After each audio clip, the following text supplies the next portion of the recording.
If I can't keep my head held high enough, I'll just speak love and watch the smiles come, bring my spirits up. There's some shit I like to fix, but I still know that I'm blessed. Welcome back to my coverage of the Kristen Smart trial happening in Salinas, California at the Monterey County Courthouse. We're heading into week number 9, guys. Man, it's been a while that we've been at this. And it's Monday, September 12th of 2022. It was an emotional day of testimony in court today in the Kristen Smart murder trial. Oh my goodness, and what a long day. So much testimony and no spaces in between. My hand's killing me from transcribing this script to put it together. Woo! Can't imagine how the people in the court feel. I can't be a baby. Just kidding. Jennifer Hudson, the woman who claims Paul Flores told her where Smart's body was buried, was on the stand once again. Okay, back to the cross-examination of Jennifer Hudson. This is testimony that was left from last day of court on Thursday, September 8th of 2022. Remember, we left off last week. It was a pretty precarious position we were left dangling in. I was still getting a grip that meth has now all of a sudden become part of the testimony. And that couldn't go well from here, in my opinion. I'm not really ready to watch what I expect to be a train wreck. But let's jump in. We can handle this. We've already been through all kinds of emotions during this trial. We're strong. And can you believe it, guys? It's been 9 weeks of so much. All right. Here we go. Great. So I'm already just starting off and looking at the headline here. And just like all of you, the headline is what we see first. And obviously, Jen's testimony went from bad last week to even worse today. So many tears in this trial from the family, the witnesses, the other loved ones, the jurors, myself, some of you.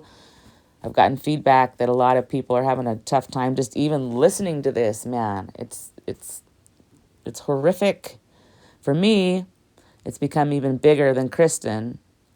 Now with all the testimony and all the extremely descriptive accounts relived by Paul's other victims, for me, it shows the horrific span of him violating women and all the damage he's caused to so many, and I am equally angry as disgusted. The moment and my emotions have been all over the place over the years, and now amplified during these trial proceedings. It just makes it all so vivid, and the stretch of the damage is just so far and widely spread. Sorry about that, guys. Let's get back on track. I was taken aback a little bit there. So, Singer wanted to know from Jennifer a timeline of events referring to what she's presented in court. And she says in 2002, she told, quote, her friend, end quote, side note, maybe roommate, maybe ex, depending on the news source, which is so annoying. She again says they were drunk at the time. She said that in 2019, Goodwin got a hold of her after he listened to the Your Own Backyard podcast. She told the jurors that Goodwin told her to contact Chris Lambert first with her story and then law enforcement later. Singer cross-examined her for several hours about her inconsistencies, and don't forget that she was what ended the week prior as well. He questioned her on her own investigating, which we're going to get into that here shortly. And same as during direct examination, she admitted that she, Goodwin, Chris Lambert, and a real estate agent went out to the Wasna property. She claims that Paul made the statements shown in the slides. I'm not going to repeat it again, sorry. You can fill in the blanks. I did verbatim in the other episode once was enough for me. Side note, remember 2 things were questionable to me. 1, why the real estate agent went, and 2, why Jennifer referred to the Wasna property as Paul's place. Well, we're about to get a little bit of insight to that here today. So apparently the real estate agent came to check the property records. So now that makes sense. And guess what? There were no records ever showing that the Flores family owned that property. Side note, could it have been a rental? I suppose. I'm still a little cloudy on whose house this really was. I saw some news accounts saying Jennifer lived in Wasna, which, for example, I knew that was not correct because all other accounts say that she was at her own house and her neighbor at that house wanted her to drive them out to the party at Wasna, which they then followed Paul way out to Wasna. And we're talking going way out in the country, guys. We've got a video showing the drive. If you're interested, you can... We didn't go to the exact location. We don't know what it is, but we did go to the end of the road out there in Wasna. So continuing on, just highlighting some of the challenges here, actually, guys, of getting accurate information and matching it and deciphering. And that's why I'm so grateful for Chris Lambert. He's very accurate. Okay, I have something that I would want to know. It's bothering me, and I just would like to know for some confirmation. I wish I had a chance to do my own jury question. So if I was a juror, what I would want to know is if there was a skate ramp at the said property in 1996. I hope we find that answer out. Okay, guys, I don't do this very often, but I have to vent just a wee bit here. It really, really, really irritates me, the errors in reporting. Some big, some small. When I have time, I'm going to touch more on that and my observations regarding this. Sloppy journalism just goes beyond in Kristen's case. And it's a national problem as well, and even some of my commenters have pointed different things out. So hopefully one of these days coming up when court doesn't have so much going on, I can do that in one of the extras. But lately, the days have been cram-packed, so I got to keep these to about a half hour, and it's not easy when you're talking full 8-hour court days. So hopefully we'll get to it. I'm sure a lot of you can relate to journalism and what's been happening over the years with that. Jennifer continues, and she gives more specifics regarding Chris Lambert, and she explains that he asked her not to tell law enforcement they went out to Wasna. When she told law enforcement what had happened, she claimed she told them everything. She said she even told them that Chris asked her not to. That was nice of her. Just kidding. She also tells Sanger that Goodwin came down from Washington State to join the group in Wasna. She said he already had a trip planned in the area. Question: when did you go to Wasna? Answer: maybe a week later. Question: sometime in early November? Answer: yes, sir. I think. Sanger asked her if she ever located any of the others who'd been at the skate get-togethers. Her answer was no. He also had more questions regarding her drug use and her affiliation with motorcycle gangs. Remember her previous testimony last week where Sanger accused Jennifer of doing meth with Paul and the two of them staying up all night together? Well, he's going to dive in a little deeper on all of this. Just when I thought it couldn't get any more interesting, now we are introducing the dreaded biker gangs. It's just crazy. Side note, there's a story going on right now where a teenage boy disappeared and they thought he was a missing kid, and then they found out he had actually killed his mother's ex-boyfriend, and he's blaming it on the biker gangs. So this is an age-old theory, if you ask me. Let's see how this goes. Okay, question by Sanger. It wasn't until November 14th that you actually called Detective Cole the first time? Answer: I don't remember the exact date. Okay, I have to do a humor break here. Look at Chris Lambert. He says, my mom's here, be cool. He's so funny. He loves his mom. And another little thing I'm noticing is there's a buttload of pictures for this Jennifer girl. Usually I'm lucky to get 1, 2, like 3 tops. And I understand some of the victims, they don't want their pictures and they blur them or we don't have them at all. But this lady, they just went all out. It's kind of weird. All right, continuing on with this grueling extended testimony by Jennifer Hudson.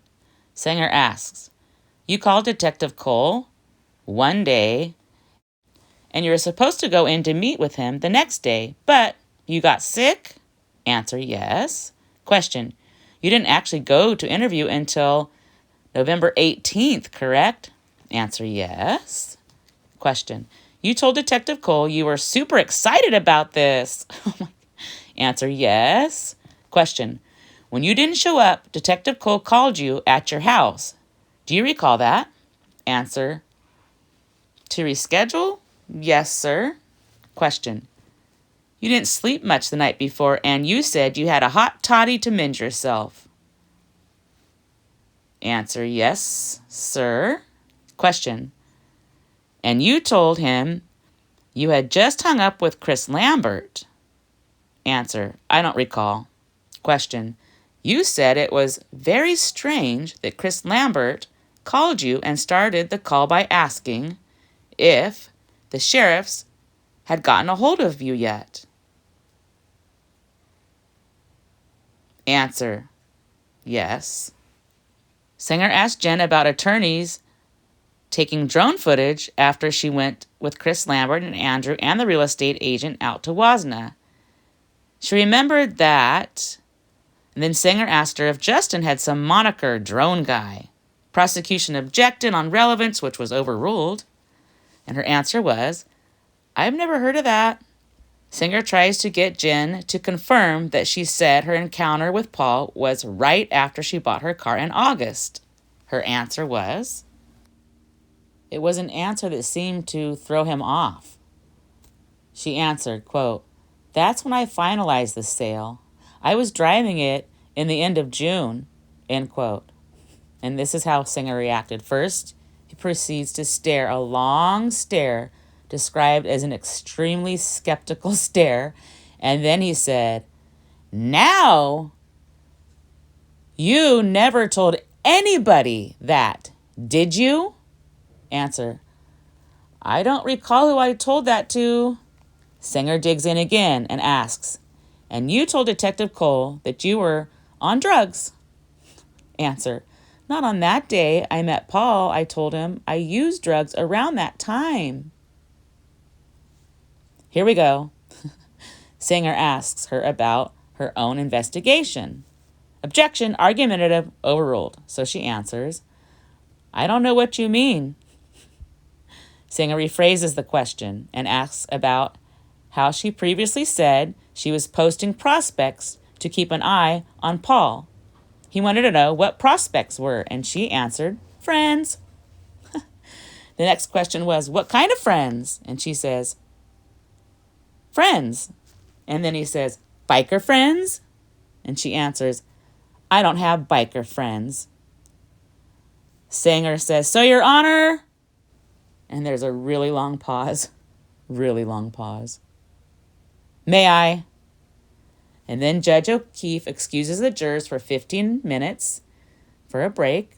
And then Sanger mentions that on November 11th, she said Paul wasn't home after posting prospects at his mom's house and 2 others out in Wasna. You were talking about, quote, posting prospects. She answers, I didn't send anybody out there. Man, Sanger doesn't want to let this go. He says, what's a prospect? And the answer is, that's what he called them. Side note, I don't know who he is yet. I'm a little confused there. Question, so you were not associated with a motorcycle gang growing up? Objection, relevance, sustained. He rephrases the question again. What does prospect mean? Objection, calls for speculation, sustained. Sanger then says, I'm asking you now, under oath, was this friend in a motorcycle gang or not? Okay, side note, is her friend that they were talking about in that other question. Objection, relevance, sustain. Dang, this is crazy. He's not done yet either. He says, why did you use the word prospect? Objection, relevance. And the judge finally says, quote, Mr. Sanger, maybe it's time to move on. End quote. And then he says to Jen, are prospects people? And she answers, yes, they're people. Oh my gosh. Wow, that was a lot. It sounds so awkward and uncomfortable, and I'm sure he was hollering and oh my gosh. Sanger asked Jennifer if she told Detective Cole that she thought Kristen was buried in Susan's backyard and covered with concrete. Answer, that's what made the most sense. Side note, just so you all know that most locals thought the same thing for years and years and years, and there was a good reason. I'm not going to get into all that. There was actually a campaign locally for digging up the backyard. I'm not going to break it all down here like I said, but I'm anxiously waiting to see if any of that will come out in court. And if and when I ever do Susan's episode, of course, that will be part of how this all may relate to her. On to Sanger's next question. He says, let me take this mask off. He says, the meeting with Detective Cole on 11/18, and Sanger's reading to himself before he finishes the question. And he pauses again. He says, okay, so. Then he pauses some more. You told the detective that at Red's house, you and your boyfriend were with another buddy. Who was that? Answer, that was Red. Sanger's attitude continues to escalate here. He is getting very frustrated. He asks her if she was skateboarding as well. And she says her group was, but not she herself. And Sanger says, well, that's not what you said. You said we were all skateboarding. Uh-oh. Some of Paul's jurors didn't like that. They looked at each other and actually smiled and shook their heads. And that struck me as kind of communicating with other jurors about stuff, not using words, but geez, we're human beings. I mean, it's hard not to react to this stuff. Hopefully they don't get another admonishment. Sanger is really extra aggressive today. He tries to get Jen to agree that she thought there was a tree across the street, and her answer was, no, I'd already been out there with Chris Lambert. She says she knew exactly where she was going. Sanger attempts to get Jennifer to admit that she wasn't able to identify the exact place, and she answers, incorrect. Sanger again accuses her of using drugs when she was at the skate ramp. She answers, maybe pot. I wasn't using meth at that time. Sanger goes for it again, accusing her of continuing to use meth. After that, she insists, no. Then he says, well, you said you used methadone. Oh, God. And she says, methadone is a painkiller. And she explains how she had broken her back. Side note, Mr. Sanger, do you not know the difference between methamphetamine and methadone? Come on. Sanger then heads into a transcript of Jennifer's November 14th of 2019 call with Detective Cole. He would ask her after reading a few lines, do you remember that? And she'd answer she didn't remember any of it, but it sounded right. The judge interrupts Sanger for a 10-minute break. After break, Sanger keeps reading the transcript till he finishes. Most of Paul's jurors are looking at the ground. He has been grilling Jennifer, sorry, I keep calling her Jen like she's my friend, Jennifer, for over 3 hours, including her testimony last week. Sanger is even pissing off the court reporter. Do you get the feeling everyone is sick of him? The court reporter, she sternly warns Sanger multiple times about interrupting Jen's answers, saying she can't keep up. Sanger asks what other investigations Jennifer did besides the prospects. Objection! Misstates testimony. Sustained. Jennifer Hudson continued testifying. I do believe that wraps it up for Sanger for the time being. And now we're going to head into cross-examination by Ruben's attorney, Mr. Misek. He asked Jennifer if she was aware of the reward and if she felt entitled to it. Objection! Sustained. Misek wanted Jennifer to pin down when the 1996 party was. She answered, late summer. The next question. Was there about 6 to 8 people there? Answer, only 4 in the backyard. Oh my. Uh-oh. Misek turns to be a little pushy, and he asks her about Lambert, telling her she was key to the case. Jennifer looks confused. There's an objection on relevance, which is sustained, and she says she doesn't remember Detective Cole telling her she had a chance to be a hero. She admits she smoked pot when Misek asks about drug use. He then asks if crank was thrown in at times. She admits she did use it at times. By the way, no one has called it crank since the 90s. What an odd choice of words, in my opinion. He is so trippy, that dude. He closed with, that's all I've got, Your Honor, as usual. Jennifer Hudson broke down in tears several times while testifying. The prosecution was back with redirect of Jennifer's testimony, and one of the questions was, what do you mean when you told investigators you felt partially responsible for the Smarts family's suffering? She broke down crying and said, quote, if I was not a coward, I would have come forward then. He asked if she had ever reached out to the Smart family, and she answered she had not. She admits that she was crying too hard to even complete her call to Lambert in 2019. Jennifer also told the jurors that she feels partially responsible, of course, for their suffering, all the years they had to suffer, and she even said that, quote, her only demon is not coming forward sooner, end quote. So she used that demon word. That's interesting choice of words. Okay, let's continue on with the prosecution. They had her go over again that she told Detective Cole that she vividly remembered Paul telling her that Paul said that bitch was a dick tease. She also recalled Paul saying he put her by the ramp at his place. Oh gosh, Sanger's going to be back again for some recross. I'm not in the mood for him. This has been grueling. This has been so much. This episode is going to be really long. Anyway, he points out again how she waited so long to go to law enforcement. Here's one for y'all. Sanger asked about how she was joking with Justin when he said he wished Paul would just kill himself, and Jennifer told Justin, quote, that would be ideal, end quote. Jennifer answered Sanger and said, quote, that wasn't a joke. Oh my gosh, I love that. It looks like Misek comes back again with a few of his own questions. He's feisty today. He confronts her saying, no one but her heard Paul's statement at the party. Objection, lack of personal knowledge.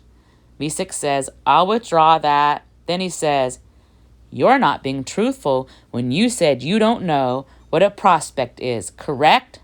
Objection, relevance, sustained. Dang, I knew they were going to put her through the ringer, and they did. And by the way, per KSBY, the local news, this all happened before even lunch today. All that we've covered, and of course, I don't get everything in. This is so much testimony, and it's expected to continue into the afternoon, so everybody was excused for lunch. After lunch, Justin Goodwin himself took the stand, and I'm sure you've been paying attention and you know that that's Jennifer's friend that's been referred to throughout her testimony.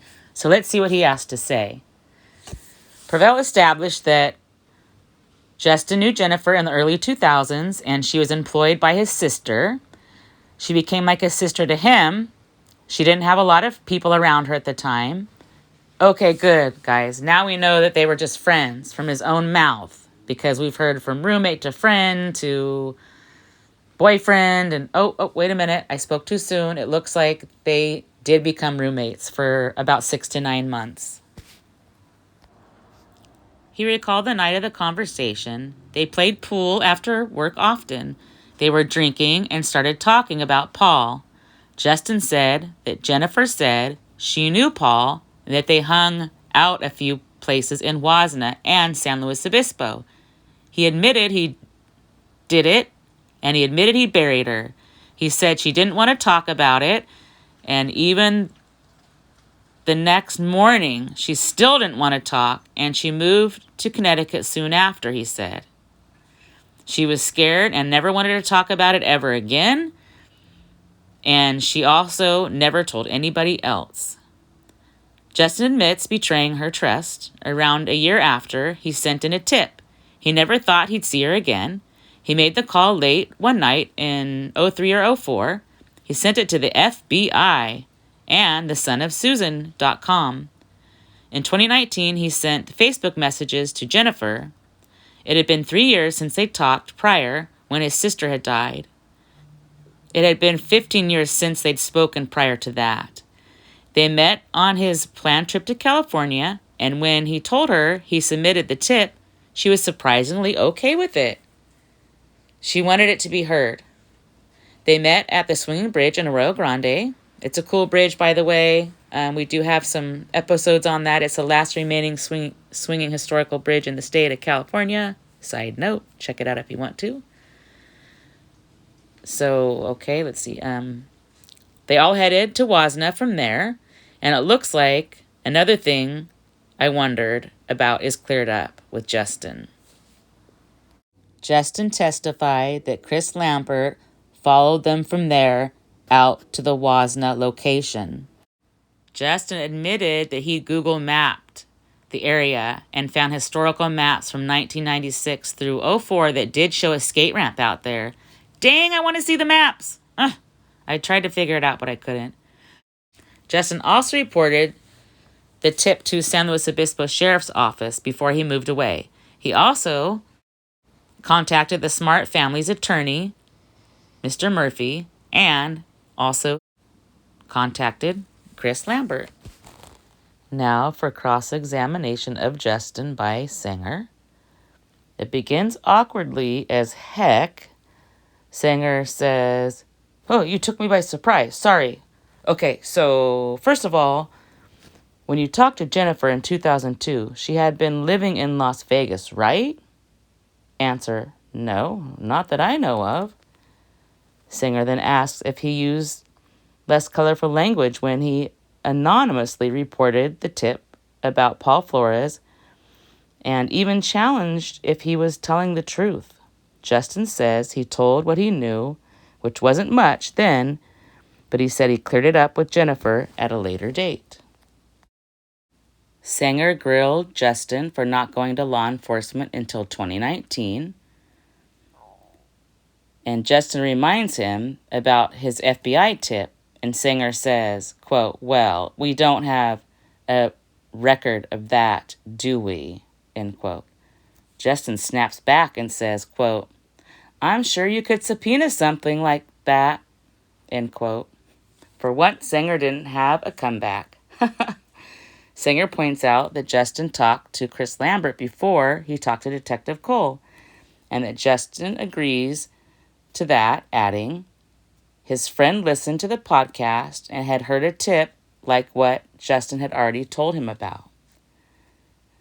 Sanger says you didn't report the tip to Chris Lambert in 04, right?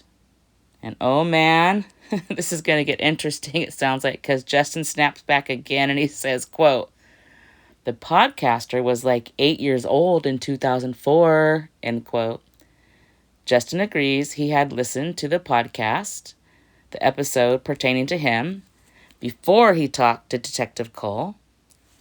Sanger asked Justin if he and Jennifer were drinking buddies, and the answer was absolutely.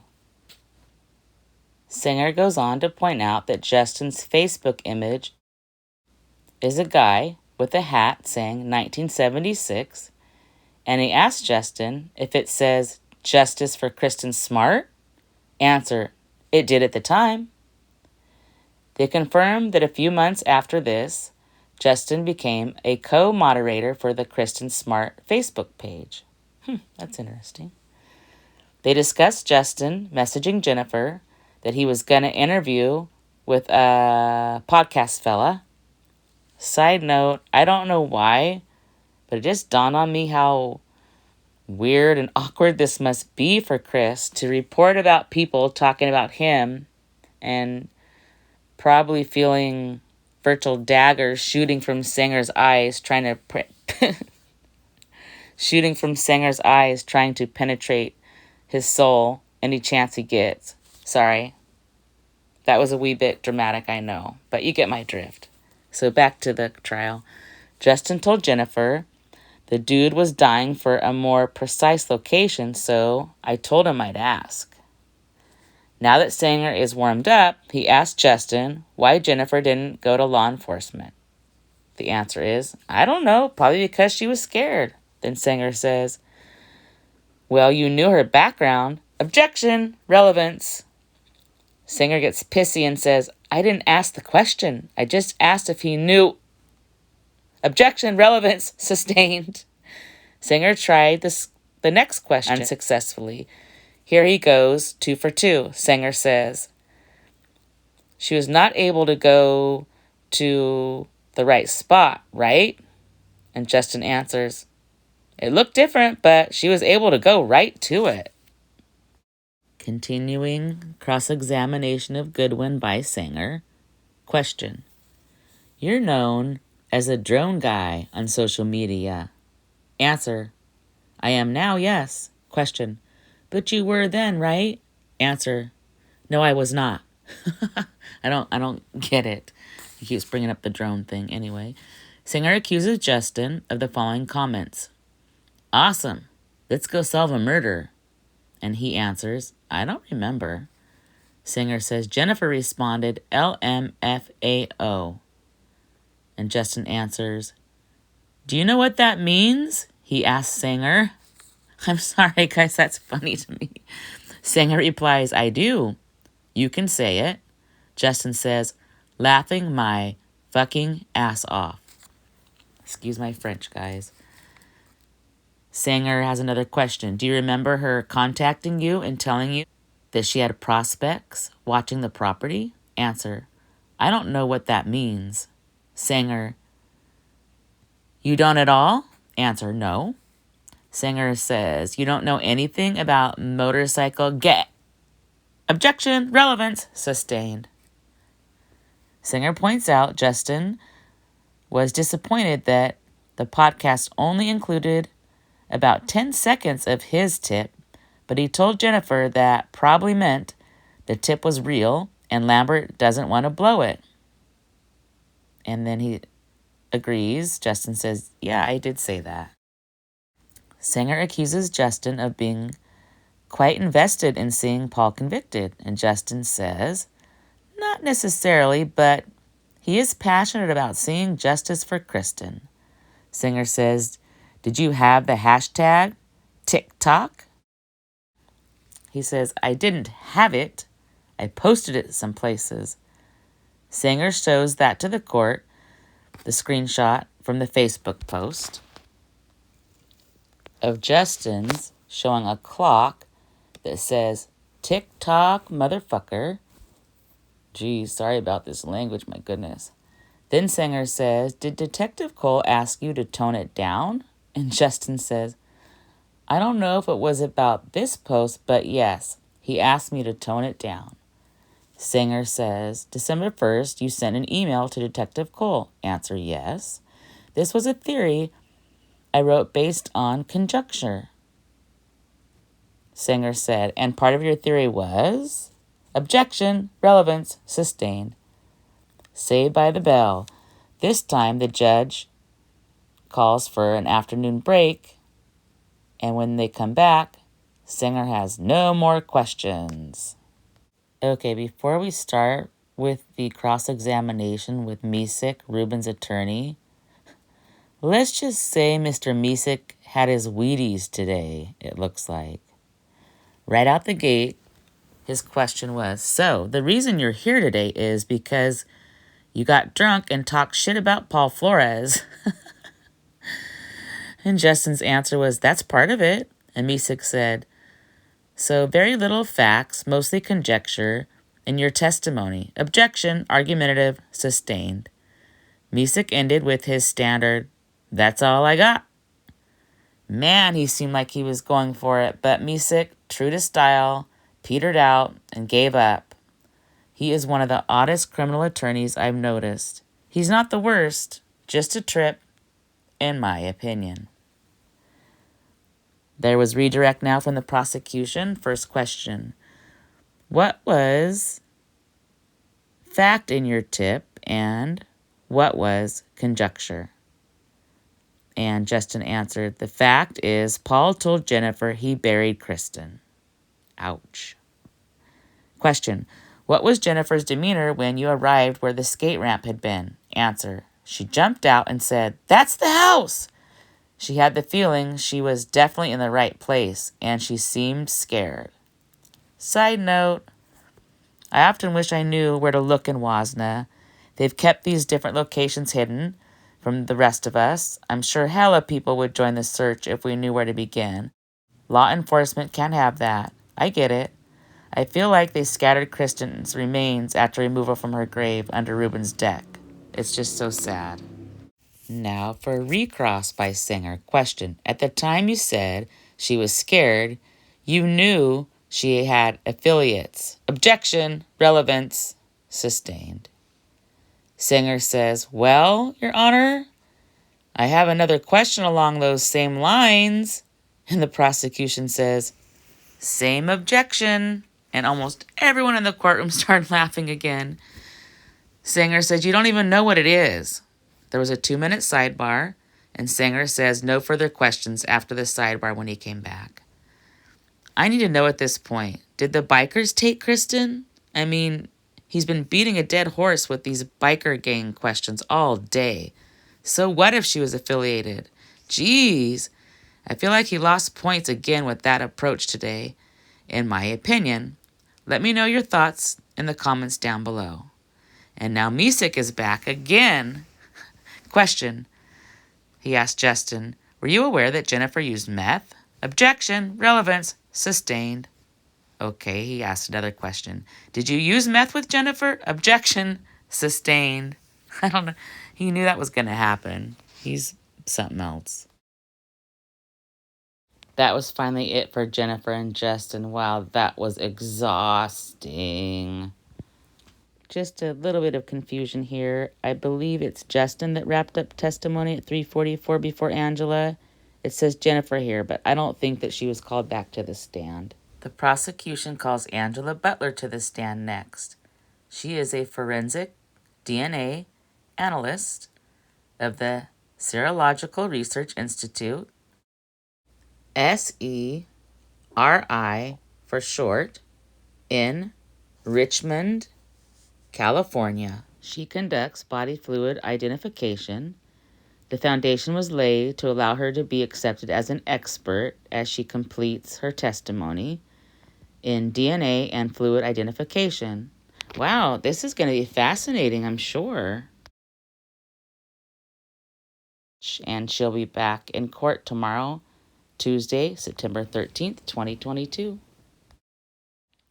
You know how I appreciate input from those with more experience and legal education than myself. And here they go into a little bit about their feelings of how they use the podcast to leak information, to basically bait, maybe not the best choice of words, that's my choice of words, to bait the Flores family to see what kind of reaction they would get. It's kind of interesting hearing what the experts they're allowed think. to do. And I thought, okay, well, they got a warrant for a wiretap, which is extraordinary in a state case to begin with. In the feds, they kind of do it far more often than they do in a state case. So they had enough here for a wiretap. They're already hearing information that we're going to get back to, which I feel is very damaging to the defense case in this case. But the idea of them feeding stuff to the podcast was, I guess you could look at it as a brilliant step on the investigator's part, or is it a step too far, which you might be saying, in that they're trying to manipulate? But I'm wondering if they're feeding stuff I guess we have to find out what it is. If they're feeding false information and they're waiting for him to react to it to say that that's wrong, and he'd be the only one to know that that's wrong, I guess that would be one way of looking at it. But if they're feeding them good information just to see how the reaction is going to be from Paul, like, oh my God, I had no idea they knew that. Right. It's in one sense, I agree with you. It's a little scary, but in the other sense, I find it to be incredibly clever. But getting back to do it now. They do it now. I mean, you're absolutely right. I mean, even when you have an active investigation going on, there's always going to be a calculation on behalf of the police department where they turn around and say, what do we disclose right now? There's some aspects of a crime scene of an assault where they may literally say this was a stabbing, or there were actually three stabbings, or there was something, and you may not want that out because you actually want that for confirmation, and you can use it later. Well, it looks like we have another jury dilemma. I think she should tell us what she really thinks of him.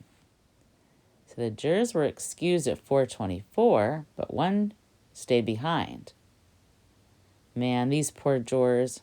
Some of them are most likely going to need mental health help after this. I hope any of them who need it get it. No one should ever be ashamed for caring about their own mental health. We all struggle, and some more than others. So, with that being said, the one juror stayed behind once the others adjourned to talk to the judge.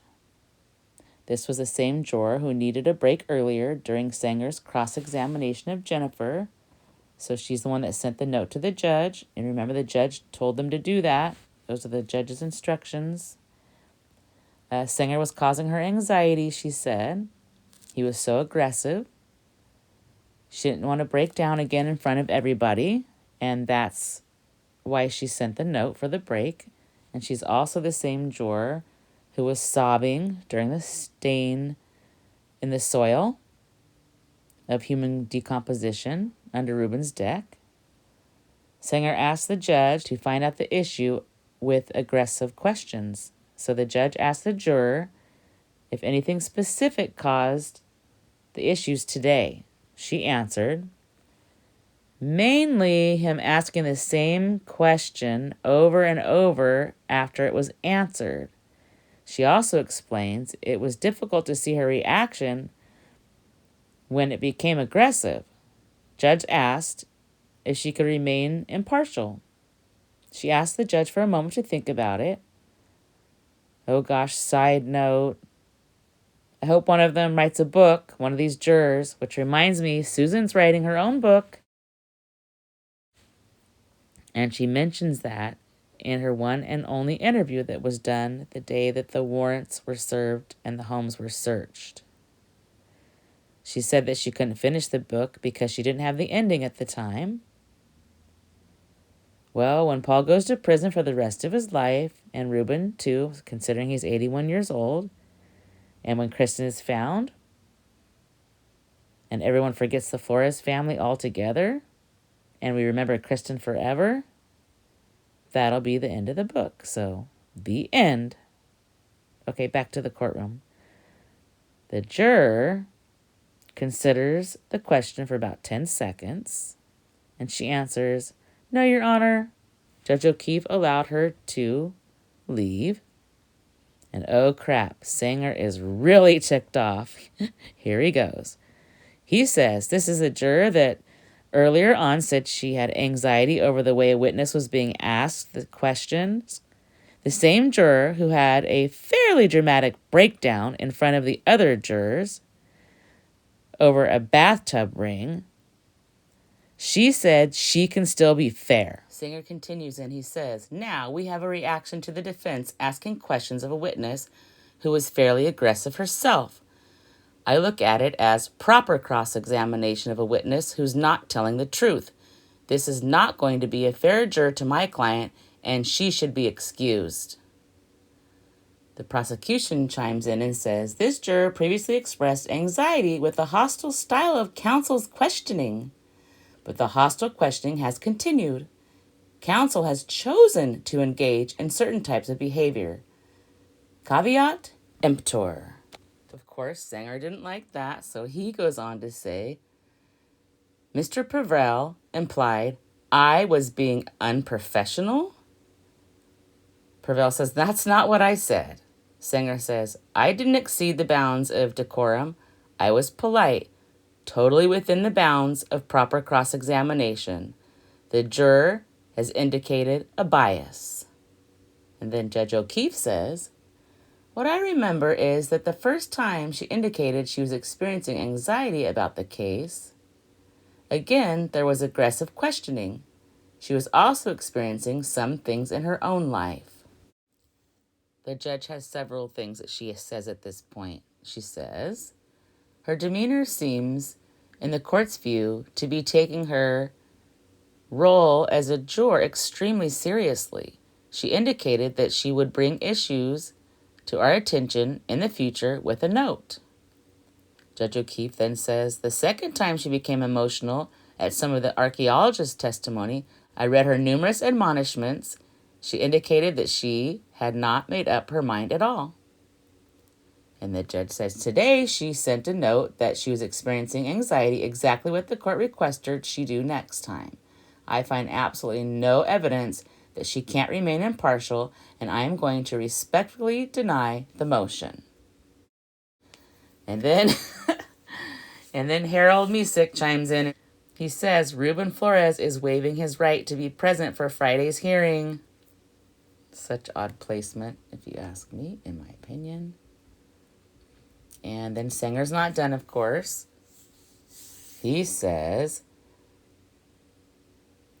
that he wants to put on record that the sidebar issue during Jennifer's cross-examination, this witness had association with motorcycle gangs. Your Honor, denied my request to ask about motorcycle gangs. And the judge says, Mr. Sanger, I think you did ask about motorcycle gangs. I denied your request to ask questions about firearms.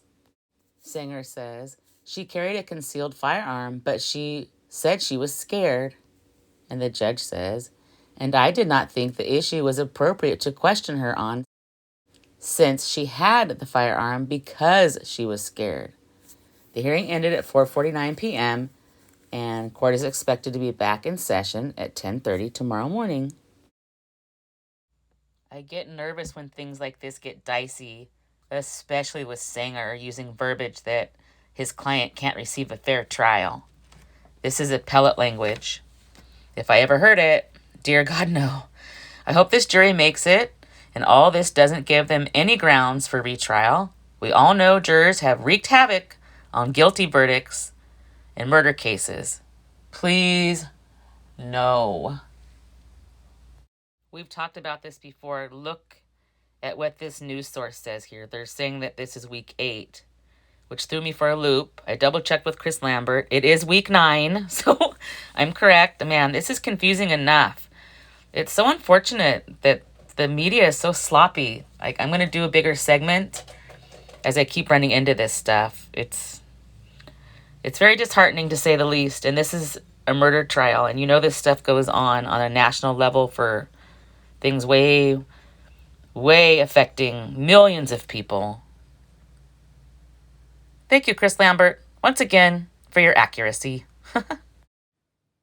As always, justice for Kristen. I can't keep my head held high enough. I'll just be love and watch the smiles come. Thanks for watching. Bring my spirits up. Don't forget to stop and smell the flowers. There's some shit I like to fix, but I still know that I'm blessed.